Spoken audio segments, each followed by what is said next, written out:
She was just a restorer, hired to fix an abandoned mansion. But when Monica Hale struck the wall and uncovered a hidden iron door, she stepped into a secret buried for decades. What she found behind it would change history forever. Before we dive in, hit subscribe, like this video, and comment the city you're watching from. Your support keeps stories like this alive. The road to the estate was less a road and more a scar across a landscape, a forgotten path carved long ago and reclaimed by nature. Branches clawed at the windshield as the old pickup truck pushed through, its tires sinking into soft earth, its engine groaning in protest. At the wheel sat Monica Hale, a woman whose life had been built from the ground up, brick by brick, nail by nail. Her hands, scarred and calloused, bore witness to decades of labor, restoring houses, repairing the forgotten, giving new life to structures others had long abandoned. In her mid-40s now, Monica carried herself with the unshakable strength of someone who had weathered storms far fiercer than any job site. She was a single mother, a widow, and a fighter. Every project she took on wasn't just about money, it was survival. Her son, Jordan, was a sophomore at Howard University, his tuition bleeding her savings dry. Medical bills from her late mother still haunted her mailbox. When the offer came, a wealthy businessman willing to pay double the market rate to restore an ancient estate on the outskirts of town, she didn't hesitate. Yet, as the truck broke free of the trees and the mansion came into view, a knot tightened in her chest. The house loomed like a ghost of another century, a vast, crumbling structure of weathered stone and blackened wood. The roof sagged beneath a mat of moss. Vines coiled around broken shutters like fingers, and shattered statues leaned in the garden like mourners. Windows were boarded shut, their wooden planks rotted and warped. It was as if the house itself had sealed its eyes and refused to look upon the world anymore. Monica killed the engine and stepped out into silence. The air here was heavy, damp, sour, and stale with the scent of rot and time. It clung to her clothes, seeped into her lungs. She pulled her jacket tighter and walked toward the entrance, boots crunching over gravel split by roots. Statues lined the overgrown path, their marble faces worn smooth by decades of rain, ivy binding their limbs like shackles. She circled the house slowly, taking in the work ahead. Cracked masonry, sagging gutters, water-damaged walls. Nothing she hadn't seen before. Yet something about this place unsettled her. As she stared at the boarded windows, the hair on her arms prickled. She felt watched. It was irrational, but the sensation was undeniable, as if unseen eyes peered from behind the nailed planks. "Get a grip," she muttered under her breath. "It's just a house." Inside, the air was colder and thicker. Dust lay over everything like a burial shroud. The great hall stretched before her, its vaulted ceiling stained black with age. Broken furniture lay scattered like bones, and cobwebs hung heavy in the corners. Her footsteps echoed too sharply, bouncing back in a way that felt unnatural, like the house itself was listening. She lit her work lantern, the flickering glow pushing the darkness back in trembling waves, and unpacked her tools. The first task was simple. Strip the plaster from the main wall in the hall. The new owner wanted the original stone exposed, a fashionable choice among the wealthy who liked the authenticity of old masonry. Monica set her jaw and got to work. The first blow of her hammer sent up a small cloud of dust. Plaster rained down in chalky fragments. Strike and scrape. Strike and scrape. It was the rhythm of her life, a language her hands spoke fluently, but here the sound seemed wrong, too loud, too deep, as if the walls were answering her back. Hours passed as she chipped away layer by layer, Some sections crumbled easily, others clung stubbornly, as though the wall resisted being revealed. Sweat rolled down her temples. Her arms ached. And then, clang. The hammer rang sharp and metallic. Monica froze. That was no stone. She knelt and chipped more cautiously now, her heart thudding in her chest. The plaster gave way to something dark and rough beneath her fingertips. Rust flaked off against her skin. At first, she thought it might be an old support beam, but then the shape began to emerge. Straight edges, right angles, a faint curve. It was a door. Not a doorway. A door, embedded directly into the wall. Monica stepped back, raising her lantern. Its light caught on a corroded lock, swollen and cracked with age. The iron surface was unnaturally cold beneath her palm, colder than the air round it. The realization hit her with the weight of falling stone. This was not part of any structure she'd ever seen. There was no frame, no hinges visible, no reason for a door to exist here. Her brow furrowed as she pulled the blueprints from her bag. She spread them on the dusty floor, tracing the lines with her finger. According to the plans, this was an exterior wall. There was nothing beyond it but open ground. Confused, she hurried outside and circled the mansion. The wall in question was solid stone, seamless and untouched. Behind it lay only a tangle of wild vines and overgrown bushes. The door shouldn't exist. And yet, there it was. For the rest of the day, Monica tried to focus on her work, but her eyes kept drifting back to the iron outline. Her thoughts spiraled with questions. Who had built it? What was behind it? Why had it been sealed away? That night, back in her small rented room, she lay awake, the image of the door burned into her mind. She told herself it was just curiosity, the natural intrigue of an unexpected find, but deep down she knew it was more. It was a pull, an invitation from the past whispered through iron and stone, and Monica Hale, who had spent her life uncovering the stories houses tried to hide, knew one thing with absolute certainty. This house was hiding something, and she would not be able to walk away until she uncovered it. Monica Hale woke before dawn, her sleep shallow and fractured, her mind circling endlessly around the image of that impossible door. No matter how many times she told herself it was just an architectural anomaly, a curiosity to be reported and forgotten, she knew it was more than that. She had been restoring old buildings for more than 20 years, and never once had she encountered something like this. A door where no door should exist. A door that the blueprints denied. A door that seemed to hum with a silent, waiting energy. She pulled on the same work clothes she had worn the day before, the ones still dusted with plaster and streaked with rust, and drove back toward the mansion. The forest seemed darker that morning, the road narrower, as if the world itself knew where she was going and disapproved. Mist clung to the ground in thin white layers, and the branches overhead dripped with cold dew that tapped lightly against the windshield. When she reached the estate, the house rose out of the fog like a figure from a dream, vast, silent, and watchful. She parked by the iron gate and walked up the overgrown path, the wet grass soaking through her boots. Even the statues seemed to stare this morning, their eroded faces turned slightly toward her, as if aware of what she had done. Inside, the air was colder than the morning chill. The great hall felt different now, heavier, more aware. Dust floated in the air like suspended breath, and there it was, just as she had left it. The iron door, its edges framed by the chipped remains of plaster, its swollen lock dark with corrosion.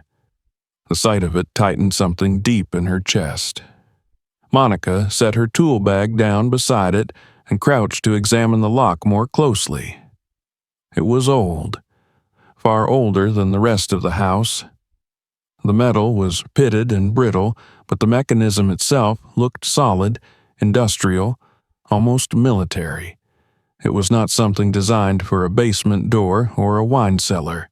It was designed to keep something sealed.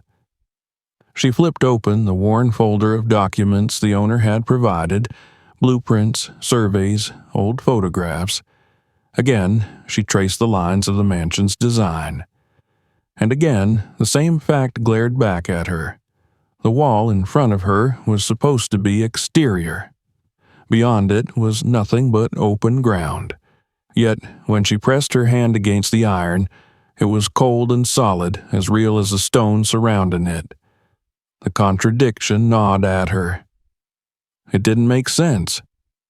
That night, when she returned to her rented room, the unease followed her. She tried to distract herself, cooked dinner, watched the news, read a book, but each time her mind drifted back to that wall, to the clang of her hammer against metal, to the faint hum she thought she had felt beneath her fingertips. She finally drifted into a fitful sleep, only to wake hours later with her heart racing.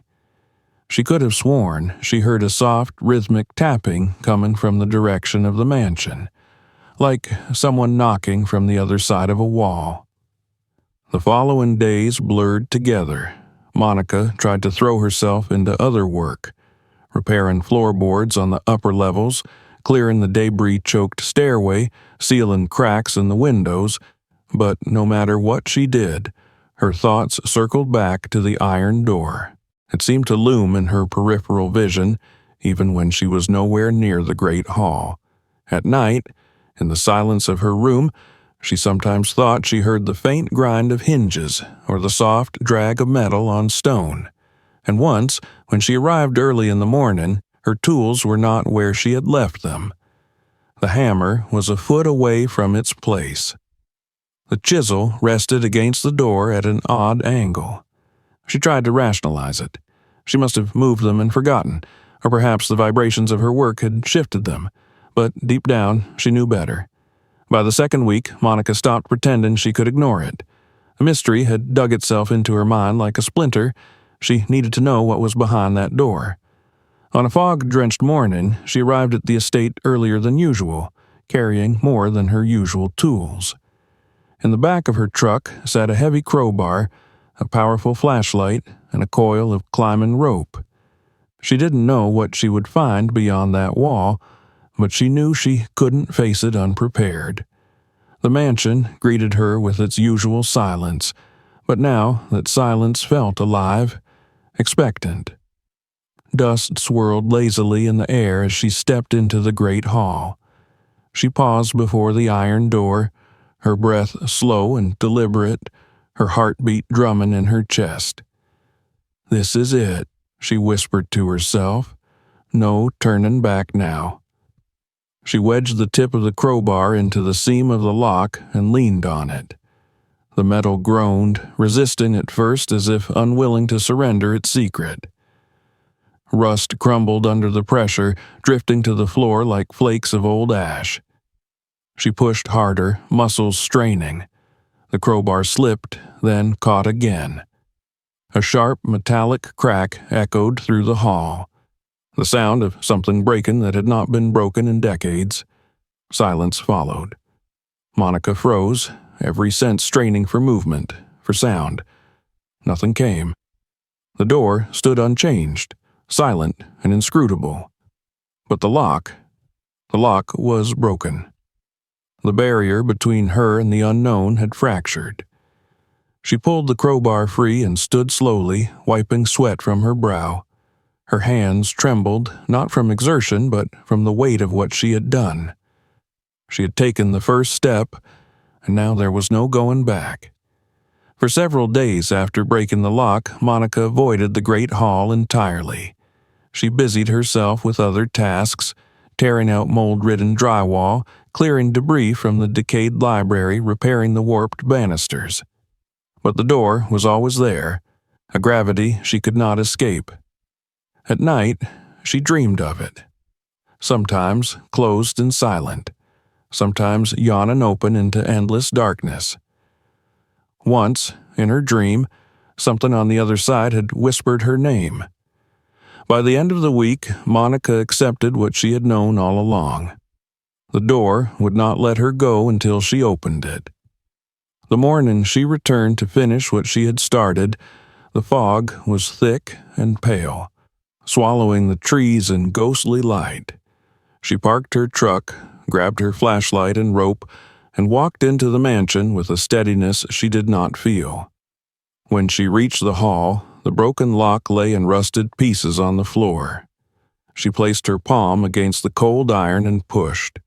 At first, nothing happened. The door resisted, as if the years themselves held it shut. Then, slowly, painfully, it began to move.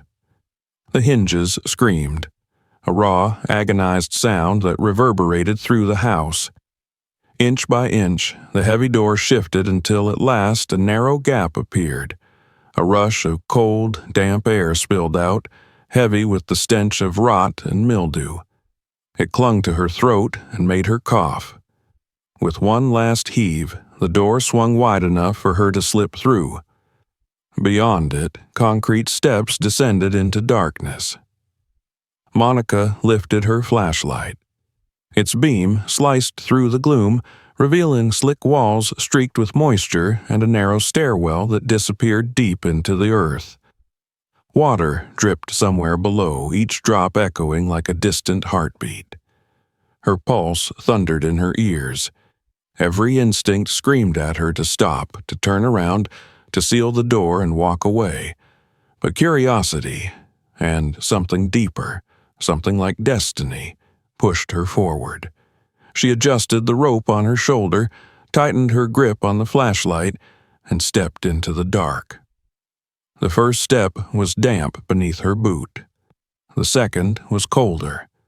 With every step, the silence deepened, pressing close around her like a shroud. And though she could no longer see the hall above, she felt the weight of the house watching her, holding its breath as she descended into its buried heart. The concrete steps seemed endless.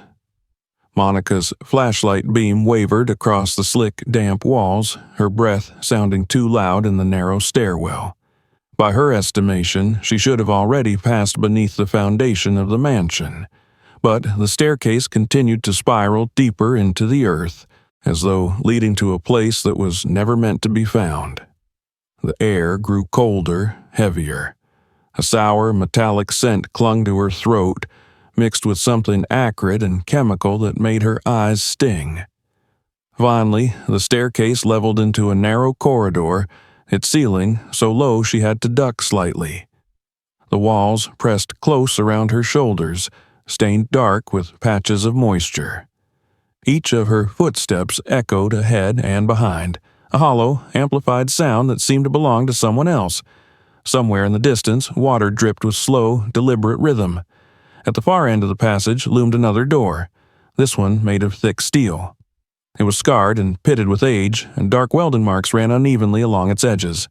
Whoever sealed it had done so in haste, with desperation rather than precision. One hinge sagged under the weight, and a corner hung slightly ajar.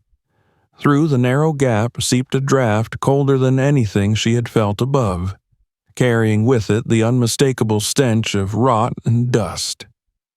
Monica's heartbeat quickened as she stepped closer. Her flashlight trembled slightly in her hand. She placed her palm against the steel. The chill bit deep into her skin, the kind of cold that came not from temperature, but from time. For a moment, she considered turning back. She could reseal the door, plaster the wall again, and pretend none of this had ever existed, but she knew she wouldn't. Curiosity, and something deeper, some pull she could not name, had already claimed her. She set her shoulder against the steel and pushed. The door groaned in protest, a deep guttural sound that reverberated through the corridor like the growl of a sleeping beast. Rust flaked off, drifting into the beam of her flashlight like ash. Inch by inch, the door gave way until the space beyond revealed itself. A vast chamber stretched before her, larger than she had imagined. So large her flashlight couldn't reach the far walls. Dust swirled lazily in the stale air, disturbed for the first time in decades. Her boots crunched against debris, shards of wood, fragments of paper, flakes of rust. The silence was immense, swallowing the sound of her breath, pressing close around her like a physical weight. Rows of shelves lined the chamber walls, their frames sagging beneath the weight of boxes and containers. Some were intact, their labels faded but legible. Dates from the 1960s, serial numbers, cryptic warnings stenciled in block letters. Others had collapsed, spilling their contents across the floor. Heaps of brittle paper, splintered wood, and cracked plastic. Monica approached one shelf cautiously and reached for a sealed box. The tape crumbled beneath her fingers. Inside, wrapped neatly in oilcloth, were stacks of documents. She untied one bundle and unfolded the top page. The typewritten lines were faded but readable. Shipments, transactions, coded names. She didn't recognize them, but the weight of secrecy hung over every word. These were not records meant for public eyes. A nearby table was buried under decades of dust, the layers so thick it looked like frost. On it sat a reel-to-reel tape recorder, its reels motionless, its casing corroded with age. Beside it, a stack of tapes was neatly labeled with codes and dates. Monica stared at them, imagining the voice of whoever once sat here, recording instructions, confessions, perhaps threats. The thought made her stomach tighten. She lifted a stack of brittle photographs from the table, brushing away the dust. The images were strange and unsettling. One showed men in suits shaking hands beside a large crate. Another showed soldiers standing before ships in a mist-shrouded harbor. Another, silhouettes of planes against a cloudy sky. Each photo hinted at something larger, fragments of a hidden world. Her flashlight swept further into the room, landing on a partial wall with an iron grate. It was corroded but intact, its bars thick and heavy. She gripped the cold metal and pulled. The hinges screamed, loud and piercing, before giving way. Beyond the grate lay another chamber, smaller but far more disturbing. Rows of metallic canisters lined the walls. Symbols were painted across their surfaces, hazard diamonds, skull and crossbones, strange numerical codes. Some were intact and sealed. Others were streaked with corrosion, dark residue oozing down their sides. From one, a viscous liquid dripped steadily to the floor, pooling in a shallow puddle that shimmered faintly under her flashlight. The stench was immediate and overwhelming, acrid, chemical, burning her throat and eyes. Monica staggered back, covering her mouth with her sleeve. This wasn't just an archive. It was a vault of poisons and secrets. And suddenly, everything made sense. The welded door, the desperate attempt to keep this place sealed. Whoever had buried this chamber hadn't been trying to keep intruders out. They had been trying to keep something in. Her heart pounded as the weight of it all sank in. These weren't the forgotten relics of a wealthy collector. This was evidence, a hidden history of power and corruption, locked beneath the earth and erased from memory. The documents spoke of secret deals and covert operations.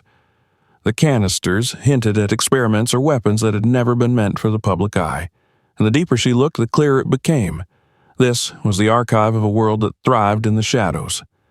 A sudden metallic groan echoed through the chamber. Monica spun around. The iron grate she had forced open had shifted, just slightly, as though nudged by an unseen hand. Her breath caught. The silence deepened, oppressive and suffocating. The room no longer felt empty. It felt aware.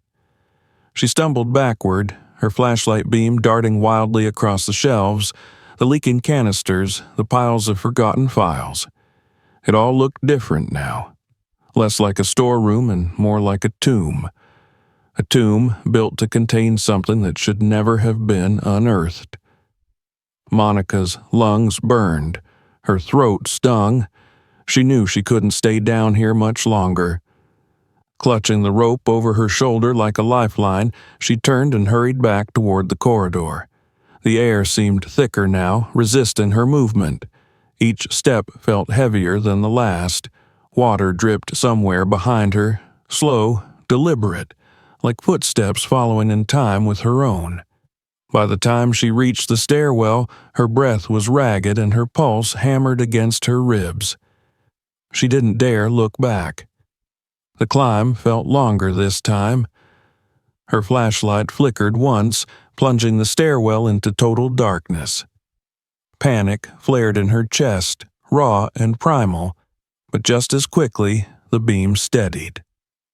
She kept moving, one hand on the cold wall, the other gripping the rope until her knuckles ached. At last she saw the faint sliver of daylight filtering through the gap in the iron door above. She stumbled into the great hall, gasping for breath, her clothes damp with sweat and condensation.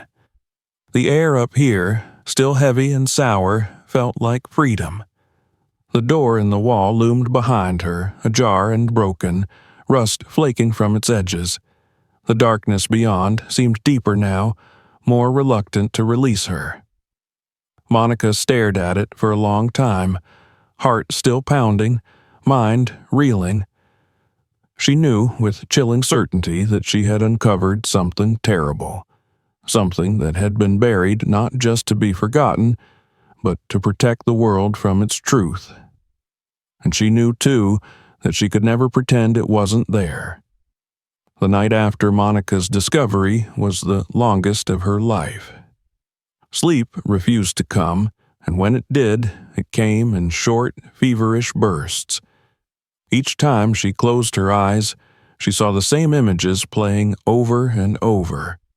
The corroded canister leaking its poisonous contents onto the floor, the shelves lined with the classified documents, the ghostly photographs of men in suits shaking hands over crates of weapons. The acrid smell of chemicals still clung to her clothes and hair, no matter how many times she showered. The deeper truth pressed down on her chest like a weight she couldn't shake. This wasn't simply a hidden basement. It was a graveyard of secrets, and she had disturbed it. By sunrise, one truth was clear. Monica could no longer bear the knowledge alone. Whatever was down there, whatever had been sealed away beneath layers of stone and steel, was too dangerous to keep to herself. And so, with hands that trembled slightly, she picked up her phone and made the call. Her voice was steady as she explained what she had found. A hidden chamber beneath the mansion, leaking chemical containers, boxes of classified documents, decades-old evidence of illegal operations. She did not embellish or speculate. She simply stated the facts. There was a long silence on the other end of the line, followed by a calm but firm response. Authorities would arrive shortly. They advised her to stay away from the site until they did. But Monica couldn't leave. When she returned to the estate that morning, a strange stillness hung over the property. The trees were silent, the air unnaturally still.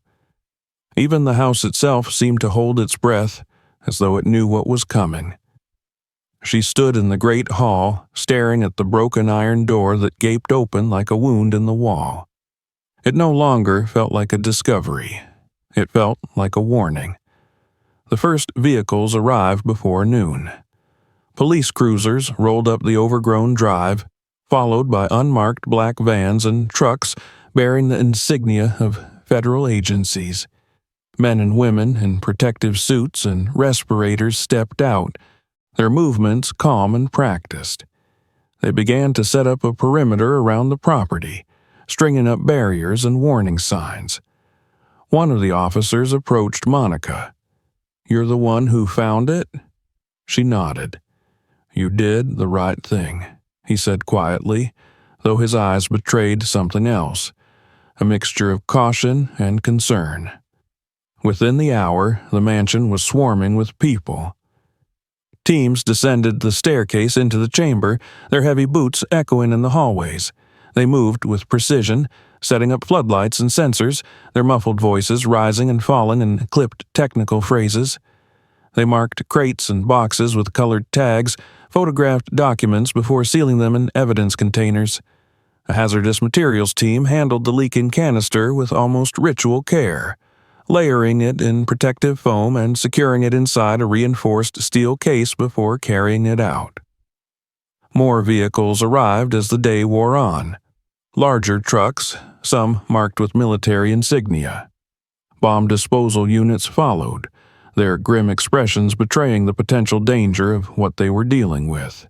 Historians, intelligence officers, and government archivists joined them, setting up temporary tables on the mansion's grounds, poring over yellowed papers and faded photographs. Monica caught fragments of their conversations, references to covert funding operations, foreign conflicts, unauthorized experiments, and political manipulation. The tone was clinical, almost detached, but the weight of their words made her stomach knot. This wasn't just history, it was a hidden architecture of power, a machinery of corruption that had once stretched its fingers across the globe. And now it was laid bare. By evening, the once silent estate had transformed into a hive of activity. Portable floodlights bathed the crumbling walls in harsh white light.